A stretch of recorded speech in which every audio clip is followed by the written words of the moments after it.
دمسي السنة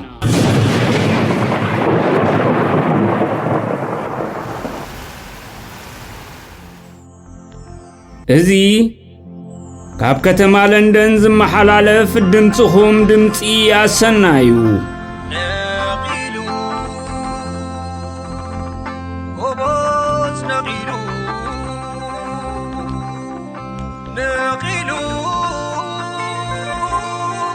حفاش نغيلو ملك وحدا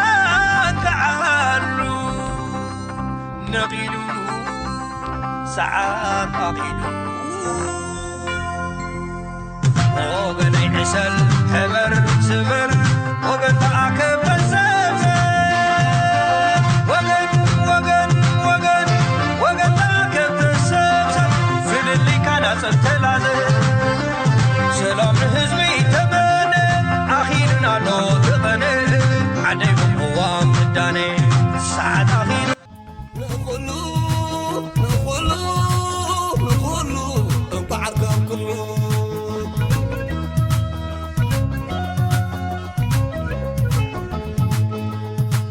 نقولو بعركم كله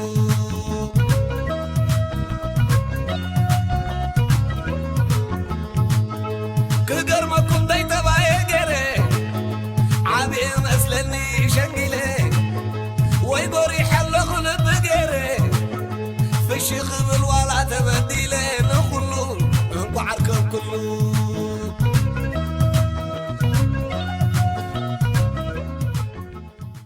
سلامن عرقنسي بهغنايو يقبر لولاونت قيح مسمرغن كيسقر بتصفاي تخله حبرات منغستات امريكا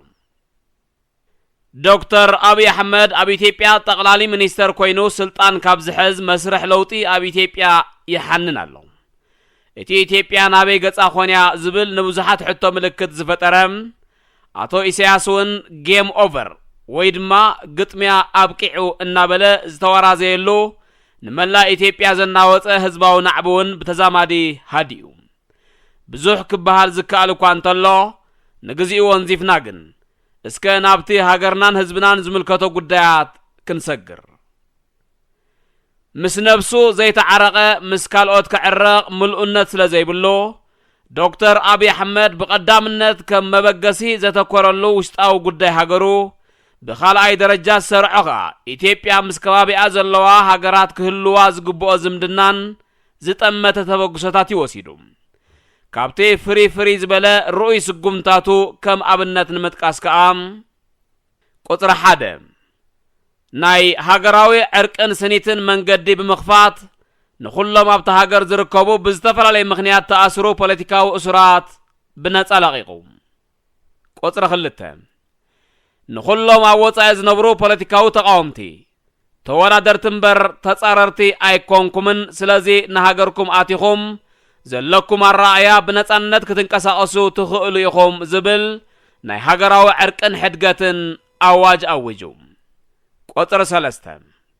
كلن أوصا يزنطفا زنبرا إثيوبياوين ناي زينا تكالات أب هاجرن آتين بنتأنت كنطفا فقيدو قطر 4 تأويجو زنبرا ناي ساعات حلاف وتهدراو أواج سريزو قطر 5 نإثيوبيا قدامنت زدليان هابتا سباي بمبال أب فقد هاگرات أب مأسرت زبلي زنبرو نا إثيوبيا زيغاتات مس منغستات بغطا بمزراب أفتحو نعدوم زملسو لمنقدي أتاتحو بكالاي درجة زباوي قدايات زملكت إثيوبيا مس إرترا زلوا حرفاف زمدنا بفلايكا بقداي دوب زملكت ناب نبور سلاماو قربوتنا نمملاس بقداماي درجة 5 سرعن كم كلتا هاگرات رح زيكونس بدمن تاريخن تأساسرو أحوات بمخانوم نتيك أيادن ناي مودعتان زخونة ناي ألجر سوعل بزيك المخونات أب قبرخو عل كم زقبلو أوجو دكتور أبي نقداي دوب إرترا عمل كيتو زهابو مقلطي كام منغست هقدف زخونة ملسي كيرخبه نخلت تقنا زأكل إسياس دمسي أهتيموت إركميلو دحر مقناي أب معالت زخر سوقات ب10 سنة زهابو مدرم ወያነ ምስ ዘሸቅልዎ ዘራያት ናይ ዝተኸተሎ ኣዕናዊ ፖሊሲታት ናይ ወያነ ኣሽከዓላል ኣብቂዑ ወይ ድማ ጌም ኦቨር ተባሂሉ ወዘተ ድሕሪ ምባሉም ልኡኻትና ናብ ኣዲስ አበባ ነበግሳሎና ብምባል መደርኡ ቀጺሉ ኢሳያስ ከምቲ ወትሩ ዘዘውትሮ እቲ ልሙድ ኣገባቡ ካብ ዲፕሎማሲያዊ ቋንቋን ኣገባብን ዝረሓቐ ዘይውርዚ ተገራጫዊ ኣገላልጽኡ ንብዙሓት ከየገረመ ኣይተረፈን እቲ ኣብ ስልጣን ጸንሐን ዘሎን ህዝባዊ ወያነ ዘጠቓለለ መንግስቲ ብኢህወደግ ዝምራሕ እዩ እቲ ዓዳሚ ንሰላም ብዘይ ቅድመ ኩነት ዝብል ዘለውን እንተኾነ ንሱ እቲ ህዝባዊ ወያነ ዘካተተ ኢህወደግ እዩ ስለዚ ንሰላምን ዘተን ልኡኻትና ነበግስ ኣለና እንዳበልካ ጸርፍን ምንሻውንሲ እንታይ ኮን ኣምጾም ኤርትራ ከምዝ ዝኣመሰለ ጸያቒቶ ማይ ቀውዒ ዝኾነ ጽያፉ ኸኣ ዘይከተተ መራሒ ምርካባስ ብሓቂ መርገም ደይኮነን ብዝኾነ ኣይግድን ኤርትራና ኣምላኽ ባዕሉ ድኣ ምሕረት የውርደል ክምበር ኢልካ ምሕላፉ ይሓይሽ ህዝብና ወትሩ ደላይ ሰላም ብምዃኑ ናይ ኢሳያስ ጸርፍን ምንሻውን ንጎን ገዲፉ ነቲ ዶብና ከይተሓንጸጸ ኢትዮጵያ ካብ መሬትና ከይወፀት ዝብል እዝኒ ሰብ ዘደንቆረ መደናገሪ ምስምስ ተሰጊሩ እቲ ንመንስያት ደቁ ቅሱን ናብራ ህይወት ሓሪሞ ደረት ኣልቦ ዕስክርና ብምእዋጅ ኣብ ድፋዕ ጎዳጉድ ዘብለየ ውዲታዊ ተንኰል ተሳዒሩ ኮንደኾን ኣምላኽ መደምደምቱ የርእየና ይኸውን ብምባል ድኣ ሓፋሽና ተተስፈወ ቀንድን መሰረታውን ጻውዒት ሰላም ናይ ሓድሽ መራሒ ኢትዮጵያ ዶክተር አብይ ብፍላይ ምስ ኤርትራ ዘለና ግርጭት ብቕልጡፍ ምፍታሕ እቲ ናይ መወዳእታን ቀያድን ዝኾነ ናይ ኣልጀርስ ብይን ውዕል ከዓ ብዘይ ዝኾነ ቅድመ ኩነት ብምልኡ ሃገሩ ከተተግብሮ ቅርብቲ ምህላዋ ነዚ ናይ ሰላም ጻውዒት ከዓ ብወገን ኤርትራ ኣወንታዊ ምላሽ ክረክብ ከም ዝተስፈዩ መግለጺኡ ኣውፅዩ እቲ ዘገርምን ዘስደምምን ግን መልእኽተኛታት ኢሳያስ ኣዲስ አበባ ብዓጀባ ድሕሪ ምእታዎም ብኽቱር ዓጀባ ልቦም ግዲ ተሰሊቦም ብዛዕባቲ ቀንዲ ኣርእስቲ ዶክተር አብይውን ብዘይ ቅድመ ኩነት ክዛተየሉ ዝዓደሞም ጻውዒት ሰላም ውዕል ኣልጀርስ ምልዓል ሓዲጎም መቕሉል መራሒ ረኺብና ንዕስራ ዓመታት ተፈላሊና ዝነበርና እኳ ኣይንመስልን እናበሉ ክቱር ውዳሴ ከቕርቡን ሓቢርና ንምስራሕ ዶብ ክሓፅረና የብሉን እናበሉ ክመጻደቑ ከለውስ ኣካድኣ ሰማዕናዮም እቲ ኩሉ ህዝቢ ኤርትራ ብኩሉ ናብርኡን ህይወቱን ሰላም ረኺቡ ከይመርሕ ውሽጣዊ ዴሞክራሲያዊ ለውጥታት ከይገብር ዶብ ከይተሓንጸጸ ብእትብል ምሕነቒት ሓረግ ምዒ ከም ዘይብል ከይዛረብ ልሳኑ ከም ዘይሓንገግዎ ዝእሰር ኣሲሮም ዝጠፍእ ኣጥፊኦም ሃገር ኣባዲሞማ ከብቅዑንከ ኮር ተገምጠል ዘምጽኦም ኣጀንዳ ሓዲጎምሲ ኣብ ኣርእስቲ ምድማርን ምድራብን ኣትዮም ሕሾኽ ክብሉ ምቕናዮም ንኣዳም ገረሞ እዩ ዘብል ሕድገትን ይቕሬታን ብሰላም ምንባር ወትሩ ባህግን ሃረርታን ህዝቢ ኤርትራ ነይሩን ኣሎን ብቐደሙ እውን እንተኾነ እኮ እቲ ቀንዲ መምጽእ ነገር ናይ 30 ዓመታት ደማዊ ኣስካሕካሒ ውግእ ዘሰዓበ ኢትዮጵያን ኤርትራ ክትድምር ወይ ድማ ፎር አዲሽን ኤርትራ ከዓ ናይ ሓባር ረቋሒ ወይ ድማ ኮመን ዶሚናተር ፎር ፋክተር ክትደሊ ወይ ክትረክብ ዘምጽኦ ጠንቂ ኮይኑ ስለዚ እቲ መጀመርያ ክጥመት ዘለዎ መባእታዊ ስጉምቲ ንኽልቲኡ ሃገራት ዘዳውብ ልዑላዊ ቀይሕ መስመር ከይረገጽካ ብምክብባር ናይ ሓባር ረቋሒ ምርካብ ደኣ እምበር ናብ ምድማርን ምድራብን ኣጀንዳ ምቅድዳም ኣይኮነን ዝግባእ ንሕና ከም ኤርትራውያን ምስ ሓው ዝኾነ ጎረቤትና ህዝቢ ኢትዮጵያ ብሓፈሻ ጎረቤት ሓው ዝኾነ ህዝቢ ትግራይ ከዓ ብፍላይ ኣብ ሕድሕድ ምክብባር ዝተመስረተ ሰላማውን ሕውነታውን ሃዋህው ዝሰፈኖ ቅሱን ዞባ ክንፈጥር ኣህዛብና ኮነ መጻኢ ወለዶና ከዓ ናይዚ ፍርያት እዚ ተጠቀምቲ ኮይኖም ብሓባር እንዳስተማቐርዎ ክነብሩ ኢና ወትሩ እንሕልን ህዝቢ ኤርትራ ብመዐየሪ ኣካይዳን ባህርያትን ኣቶ ኢሳያስ ኣፈወርቂ ክዕቀንን ክምዘንን ከቶ ዘይግባእ እዩ ስለዚ ከሎ ገና መንገዱ ከይሰሓተ ናይ ኣህዛብና ሰላምን ምርግአን ርጉጽ ውሕስነት መታን ክህልዎም ነዚ ዝስዕብ ሓቀኛ ጠለብ ህዝቢ ኤርትራ ኣብ ግምት ክኣቱ ኣጥቢቕና ነተሓሳስብ ቁጽሪ 1 ብመሰረት ጻውዒት ጠቕላሊ ሚኒስተር አብይ አሕመድ ብጉዳይ ዶባት ክልቲኡ ሃገራት ዝምልከት ከምቲ ዝተባህለ ብዘይ ዝኾነ ቅድመ ኩነት እቲ ክልቲኦም ሃገራት ዝኸተሙሉ ናይ መወዳእታን ቀያድን ዝኾነ ውዕላት ኣልጀርስ ኣብ ግብሪ ክውዕል ቁጽሪ 2 ልኡላውነት ክልቲአን ሃገራት ምስቲ ዘለወን ዓለምለኻዊ ዶባዊ ግዝኣታዊ ክልታት ብግቡእ ክኽበር ቁጽሪ 3 ኣብ ኣፈጻጽማ ምኽላል ዶባት ብዝምልከት ኣብ ዶባት ዝርከብ ኣህዛብ ክልቲኡ ሃገራት መናግድትን መዋስብትን ኣሕዋት ስለ ዝኾነ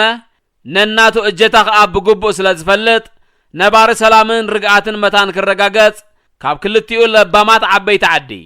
ብርእቶ መሃብ ክሳተፍዎ ምግባር ኣገዳሲ እዩ ንብል። ቁጽር 4 ኣብ መንጎ ክልቲኡ ሃገራት ዘሎ ሓርፋፍ ፖለቲካውን ዲፕሎማስያውን ዝምድናታት ናብ ንቡር ሰላም ንምምላስ ኣብ ዝግበር ስምምዓት ኣብ ረብሓታት ናይ ክልቲአን ሃገራት ኣህዛብ ዝተመርኮሰን ዝተመስረተን ደኣምበር ኣብ ስልጣን ተቆጻጸሩ ፓርቲታት ሽርክናን ጥቕምታትን ጥራሕ ዝተሓጸረ ከይከውን ነዘኻኽር። ቁጽሪ 5 ኩሉ ዝግበር ስምምዓትን ዝኸተምዎ ውዕልን ዝርዝሩ ንኣህዛብ ክልቲአን ሃገራት ብግልጺ ብማዕከናት ዜና ብእውጅ ክግለጽ። ቁጽሪ 6 ክልቲአን ሃገራት ኣብ ሃገራተን ዝተዓቕቡ ዜጋታት ክሳብ ንቡርን ነባርን ፍታሕ ዝመጽእ ንኸየጋፍዓ ኣካል ናይ ትስምዕ ክኸውን ንምሕፀን። ኣብ ኩሉ ሕሉፍ ታሪኻት ኣህዛብና ፈጠርቲ ጸገማትን ኩናትን ጎንፅን ብምዃን ሰላም ኣህዛብ ዝዘርጉ ገዛእቲ ደርብታትን ፖለቲካዊ ሓይልታትን እምበር ወትሩ ኣህዛብናስ ብሰላምን ምርግኣን ክነብሩ ስለ ዝደልዩ ፈጠርቲ ጸገም ኮይኖም ኣይፈልጡን እዮም። ስለዚ ናይ ሎሚ ህልዋት ፖለቲከኛታት ኢትዮጵያን ኤርትራን ኣርሒቆም ብምጥማት ንመጻኢ ወለዶታት ክልቲኡ ሃገራት ዝተዓዓም ባይታ ንምምድማድ ኣብ ምክብባር ሓድሕድ ተሰረተ ማዕርነታዊ ረብሓን ጥቕምን ክልቲኡ ሃገራት ኣህዛብ ዝሓለወ ንናይ ክልቲኡ ልዕላዊ ህልውና ከዓ ብዘይዳፈር ነባርን ዘላቕን ኣብነታዊ ሰላም ከረጋግጹ መድረኻዊ ግድን ግዴትኦም እዩ። ውሽጣዊ ጉዳያት ኤርትራ ብዝምልከት ጠቕላሊ ሚኒስተር አብይ አሕመድ ኣብ ስልጣን ድሕሪ ምምጻእ ከምቲ ኣቐዲሙ ዝተገልጸ ኣብ ኢትዮጵያ ሃገራዊ ዕርቅን ስኒትን ሕድገትን ተመርኮሰ ዘይነዓቕ ዓበይቲ ዲሞክራሲያውን ህዝባውን ለውጥታት ተራእዮም እዮም። ብመንጽሩ ኸ ኣብታ ብሓደ ውልቀ መላኺ ድሌት ተወኒና እትምራሕ ኤርትራ እንታይ ሓድሽ ምዕባለታትን ለውጥታትን ኮን ኣሎም? ነዚ ሕቶ እዚ ኩሎም ኤርትራውያን ተቃወምቲ ኾነ ደገፍቲ ከስተማቕርዎ ይግባእ። ነቲ ዝሓለፈ ናይ ሕድሕዶም ምግዝዛዕ ይኣክል ኢሎም ንልዕላዊ ሃገራዊ መንነትን ህልውና ኤርትራን ዝትንክፍ ምዕባለታት ይመጽእ ስለ ዘሎም ህድ ኢሎም ብግቡእ ከዓ መዚኖም ሓድነቶም ከም ህዝብን ሃገርን ከደልድሉን ከዋሃዱን ዝሕተትሉ እዋን ከዓ ሎምን ሕጅን እዩ። ህዝቢ ኢትዮጵያን መንስያቱን ኣብ መንጎኡ ዝነበረ ፍልልያት ወጊኑ ብሓደ ስለ ዝተላዕለ ማንም ዘይክሕዶ ልዑል ለውጥታት ኣመዝጊቡሎም። ንኤርትራውያን ዘድልየናውን ኪንዮ ውድባትን መንግስትን ኣሳጊርና ክንርአን ሃገር ልዕሊ ኩሉ ምዃና ክንጥምትን ናይ ነፍሲ ወከፍ ኤርትራዊ ዜጋ ትሕዝቶ ዓቕምን ፍልጠትን ጸንቂቕና መጻኢና ከም ህዝቢ ክንውስንን እዋኑ ሕጂ እዩ። ኣቶ ኢሳያስ ሓልዮት ኤርትራን ህዝባን እንተዝህልዎም ከምቲ ናይ ዶክተር አብይ ኣብ ሃገራዊ ስኒትን ዕርቅን ሕድገትን ዝተመርኮሰ መስርሕ ዝኸፈተ ተመሳሳሊ ስጉምቲ ወሲዱ ብውሽጣን ደጊኣን ናብ ፍጹም ሰላም ዘምርሐት ሃገር ከሰጋግራ መኽኣለ ነይሩ። ንሱ ግን ዋኒኑን ዕላምኡን ኣይኮነን። እቲ በሊው ዘይበሊ ብሕቱ ሃርጋፍ ባህሪ ኣብ በረኻ ዝተለማመዶ ሕጊ ወዲ በረኻ ብቐሊሉ ክመሓደጎ ስለ ዘይክእል ከዓ እቲ ኣብ ልዕሊ ኤርትራውያን ዝኽተሎ ናይ ጥፍኣትን ብርሰትን ፖሊስታቱ ከም ዘለዎ ክቕጽሎ ምዃኑ እዩ እቲ ምልክታት ዘመላኽት ዘሎ። ስልጣን ገቢትካን ዓጢዒትካን ብምሓዝ ክሳብ መጨረሻ ክቕጽሎ ከም ዝኾነ ከዓ ባዕሉ ብቓሉ ዓይኑ ከይሓሰየን ከይሓሰወን ደጊሙ ደጋጊሙ ንህዝቢ ኤርትራ ሓቢሩን ነጊሩን እዩ። እቲ ኣብ ዝተፈላለየ እዋናት ባዕሉ ዝሃቦ ቃለ መጠይቃት ከዓ ህያው ምስክር እዩ። እቲ ንዓይ ስልጣን ብኮንትራት ዝሃበኒ ደሎ እዩ ድሕሪ ምባሉ ብ23 ግንቦት 2008 ጋዜጠኛ አልጀዚራ ኣብ ኤርትራ ማእስ ምርጫ ክግበር እዩ ተባሂሉ ምስተሓተ ድሕሪ 30 ወይ 40 ዓመታት ምናልባት እውን ዝያዳ ዓመታት ይገብር ይኸውን ብምባል ባዕሉ ዝመለሶ እኹል መረጋገፂ ጭብጢ እዩ። ኢሳያስ ብሩህ ዘየጋጊ ብዘይውልውል ከዓ ክሳብ ብህይወት ዘሎ ከተግብሮ ዝሓለኖ ንኤርትራውያን ብግልፂ ሓቢሩና ኣሎ። እቲ ጌጋ ናቱ ይኮነን የግዳስ ናይቲ ሰሚዑ ከም ዘይሰምዐ ዘጽቅጥን ብዝበሎ እሺሉ ብራዕዲ ዝተገዝኦ ህዝብን ጥራሕ እዩ። ኣንታ ኤርትራዊ ነዚ እንዳሰማዕካን እንዳረኣኻን ኣብ ትሕቲ ውልቂ ኣመራርሓ ኢሳያስ ንህዝቢ ኤርትራ ልዑላውነቱ ዘውሕስ ውሽጣዊ ቅሳነቱን ሰላሙን ከዓ ዘረጋግጽ ኩነት ክፍጠር እዩ ኢልካ ምሕሳብ ብሓቂ የዋህነት ጥራሕ ዘይኮነስ ነብሰ ጥበራን ምዕሻው እንዳይኮነን ደጊም حد فللياتك أصبيبك يأكل بل إرتراوي قدف أبناي تمالي حشوية أيتنبر بناي تمالي أيتتأثر نصبح يخات نبر مو نصبح زتمت حسابن أنفتن حز مزاي ولدخا دنن أبيلو زي حفر اتي تاريخاوي قياس سرح نيحين حبون داقم زبرابر سمور إرتراوي دمسخا هاي داقم يسمع حجون أرستي مدمارن مدرابن بحد وغن دومنا خي تحانصصه ኢትዮጵያ ካብ መሬትና ከይወፀት ኢሎም ካብ ኩሉ ሃገራዊ ቅሳነት ካን ሰላም ካን ሓሪሞም ውሽጣዊ ምዕባለኻን ከ ዓጊቶም ከም ዘይሓዙኻ በዓል መሕልጥልም ለምውን ምልስ ኢሎም ዶባት ከሓጽረና ይብሉን እንቋዕ መቕሉል መራሒ ረኸብና ዝብሉ ኸኣ ብኻልኣይ ሸነኽ ዘልዕልዎ ኣርስትን ኣጀንዳን ዝገብርዎ ዘይግሉጽ ኣካይዳን ብምክትታል ዓይንኻ ቋሕ ኣቢልካ ካብ ማንም ግዜ ንላዕሊ ሕብረትካን ጥምረትካን ዓቂብካ ነታ ብኽንደይ ሰፍ ዘይብል መስዋዕትን ደምን ዝመጸት ኤርትራ ንልዕላውነታ ዝፈታትን ሓደጋታትን ወስታታትን የንጸላልዋ ስለ ዘሎ ብኣግኡ ነቂሕካ ሓሉ ተበራበር ሕውነታዊ ጉርብትናን ሰላምን ዕርቅን ባህግን ጽምእን ህዝቢ ኤርትራ እዩ መንገዱን ኣገባቡን ግን ብመንገዲ ምድማርን ምድራብን ዘይኮነስ ንኽልተ ልዑላውያን ሃገራት ረብሓ ብማዕረ ዘገልግል ናይ ሓባር ረቑሓይ ብምርካብ ጥራሕዩ ውሕስነቱ ዘረጋግጽ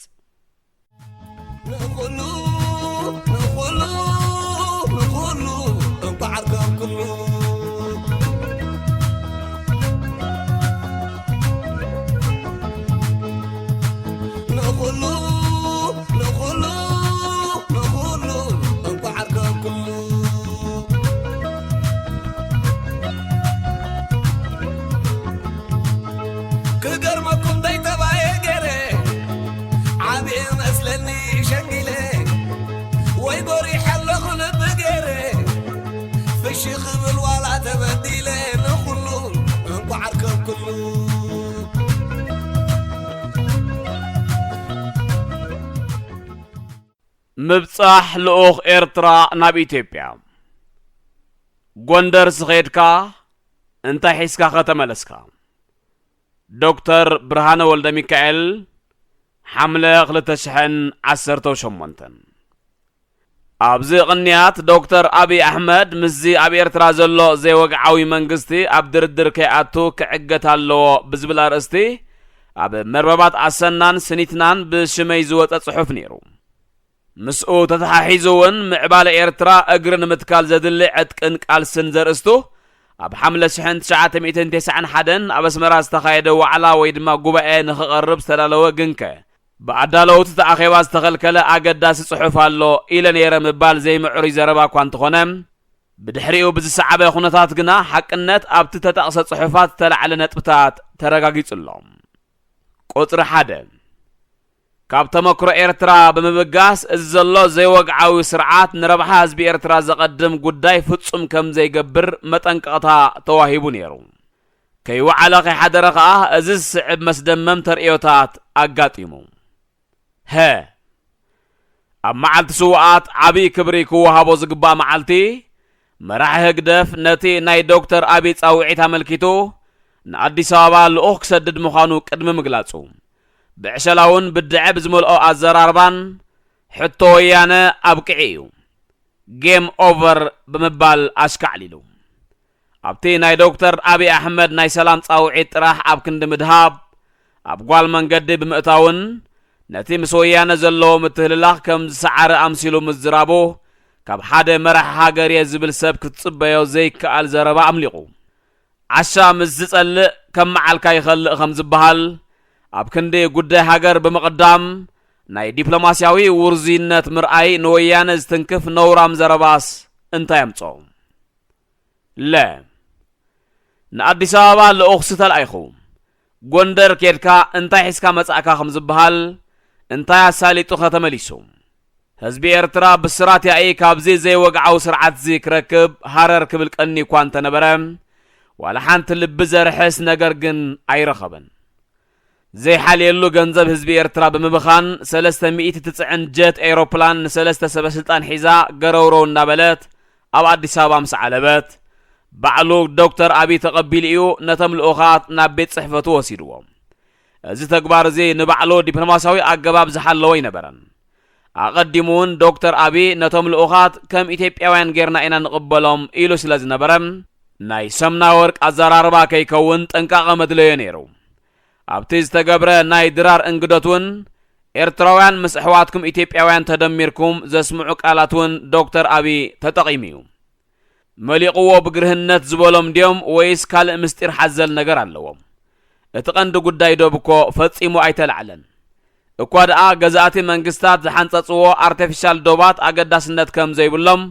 ዶክተር አቢ ገሊጽ እዩ ከምኡ መበሊኡ ነዚ ኣሽሓት መንእሰይ ኤርትራ ዘህለቐ ዶብ ኤርትራን ኢትዮጵያን ኣብ ግምት ብምእታው ደኾን ይኸውን ዋላ እኳ ዶክተር አቢ መስተውዓሊ ሰብ እንተኾነ ኣብ መስርሕ ዲፕሎማሲ ግን ኣጠቓቕማ ቃላት ኣዝዩ ኣገዳሲ እዩ ሚኒስተር ወፃኢ ጉዳያት ዑስማን ሳልሕ እኳ ኣብዚ ዓቕሙ ስለ ዝኣተወ ኣይተሓዘሉን ይኸውን እምበር ከቢድ ናይ ዘረባ ደርገፍገፍ ገይሩ እዩ ንዶክተር አቢ ኣመልኪቱ ምቕሉል መራሒ ከም ዘሎና ተረዲእና ብምባል ነቲ ብዶክተር አቢ ዝተገብረሎም ኣቀባብላ ገሊጽዎ ንምንታይ ደኣ ልኡኽ ኤርትራ ብዘይ ሓደ ፍረ ተመሊሱ ንዝብል ሕቶ ገለ ግምታት ክግበረሎም ዝኽእሉ ነገራት ኣለዉ ሓንቲ ምስ ስርዓት ግደፍ ርክብ ዘለዋ ኣሜሪካዊት ኣብ ሓደ ፍሉጥ ጋዜጣ ኣብ ዘውፅኣቶ ጽሑፍ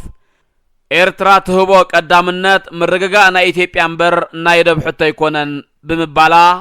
አጀንዳ ግደፍ ኣብ ናይ ኢትዮጵያ ጉዳይ ኣቲኻ ሓው ንምስዋር ከም ዝኾነ ክግመት ይከኣል እሞኸ ልኡኽ ኤርትራ ካብ መርሓ ህግደፍ ንዶክተር አቢ ዝወሃብ ተሸኪምዎ ዝኸደ ደብዳቤ ትሕዝትኡ እንታይ ኮን ይኸውን እዛ ኣሜሪካዊት ዝበለቶ እኮ ኣንፈት ሂቡና እዩ እንታይ ቁም ነገር ከይህልዎ ብጀካ ከምዚ ስዕብ ዝኣመሰለ ትሑት ሓሳብ ንሕና ኣብ ኢትዮጵያ ተተኣታትዎ ዘለኹም ጎስጓስ ንድግፎ ኢና ወያነ ከተደናቕፈኩም ክትፍትን እያ ንሕና ኣጸቢቕና ስለ ንፈልጣ ኸኣ ምትሕብባርና ከም ዘይፍለየኩም ነረጋግጸልኩም ጉድ እኮ እዩ ህዝቢ ኤርትራ እዚ ዘሎ ናይ ኩናት ሃዋህው ክለዓለሉ እናተጸበየን ከሎስ ኣብ ካልእ ሓሸውየ ተኣትዩ በዚ ንወዲ ኸምዝን ምኽንያታት ከኣ እዩ ርክብ ልኡኽ ኤርትራ ምስ ዶክተር አቢ ኣሕመድ ኣብ ሓፂር ግዜ ብዘይ ሓደ ፍረ ዝተወድአ ቁፅሪ 2 ጻውዒት ሰላም ዶክተር አቢ ብቀዳምነት ኣብ ጥቕሚ ኢትዮጵያ ዘተኮረ ከም ዝኾነ ምግላጽ ዘድልየውን ኣይኮነን ብመንጽር ጉዕዞ ኣልቦ ልኡኽ ኤርትራ እሞ ገና ናይ ዶብ ዘረባውን ከይተጀመረን ከሎ ኢትዮጵያ ብዙሕ ፖለቲካዊ ረብሓታት እያ ተጓናጺፋ ብወረ ክንከታተሎ ከም ዝቐነና ኩሎም ቶም ኤርትራ ተዕጥቆም ዝነበረ ተቃወምቲ ገሊኦም ኣቐዲሞም ንሃገሮም ተመሊሶም እቲ ብጉንበት ሰባት ዝፍለጥ ቀንዲ ተቃዋሚ ውድቡን ነቲ ናይ ዶክተር አቢ ጻውዒት ከም ተቐበሎን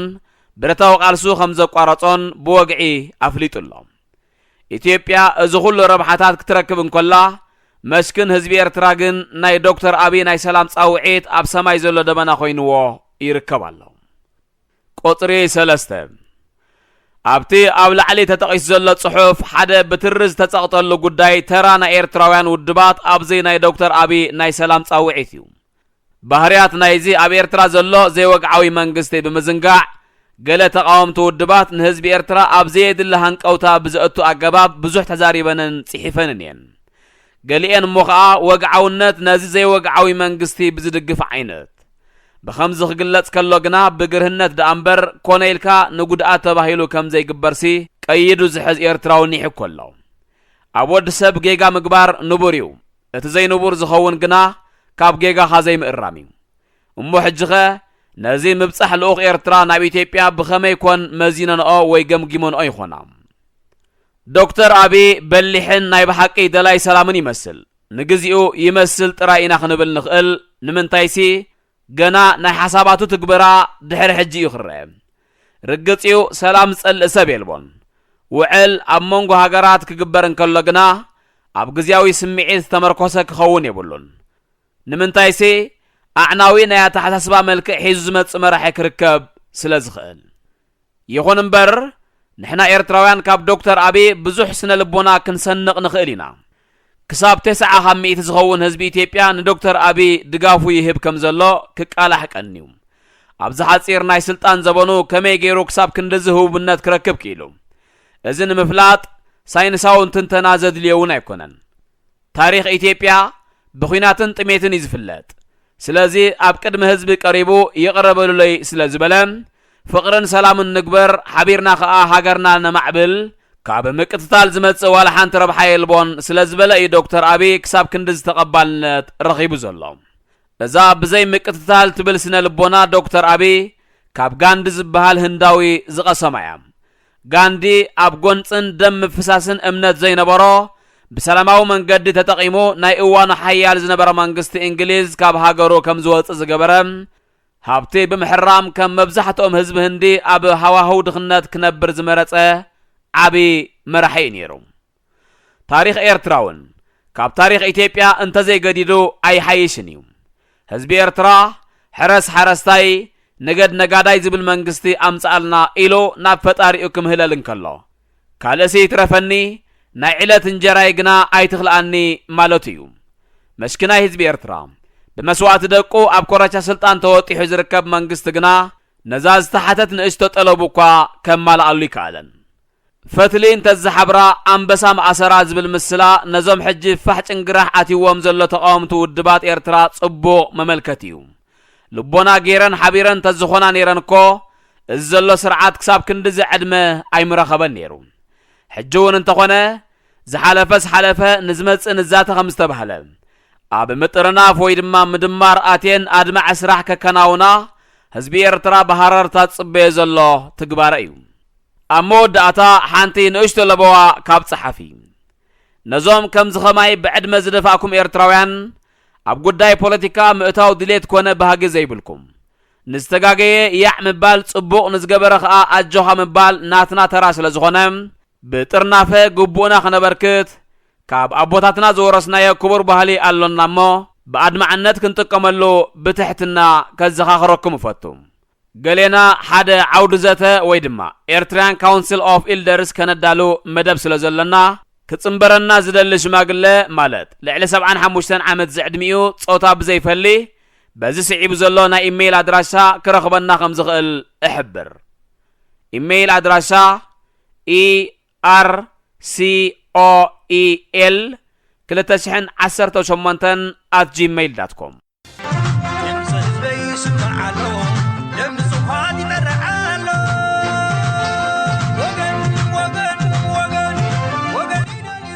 يغنيلنا كبرى تخاتلت دمت السنة مكتتالكم النامسقنا أبدا حدش يوتيوب channel السناني وسون سابسكرايب كتقبرو دقيمنا نزخاخركم بروخ مشهد